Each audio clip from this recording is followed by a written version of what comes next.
নাই, হাদিসটা বানান। কেন বানাইতে বলছে জানেন? এই ফজিলত তো আছে কি আমাদের আছে, ব্যাস প্র্যাকটিক্যাল কিছু অসুবিধা আছে। কি কিছু মনে নেবেন না, বিয়াদি বলে মাপ চাই আগে বলছি।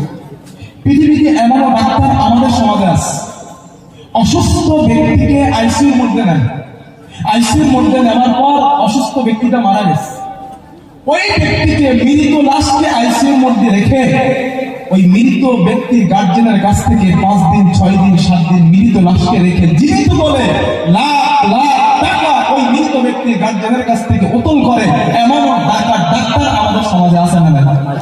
জোরে বলেন। এখন আপনারা ফতোয়া দেন, মৃত বাপকে আইসিইউর মধ্যে রেখে জীবিত বলে গার্জেনের কাছ থেকে টাকা হাসিল করা হারাম না হালাল? ফতোয়া দেন হারাম।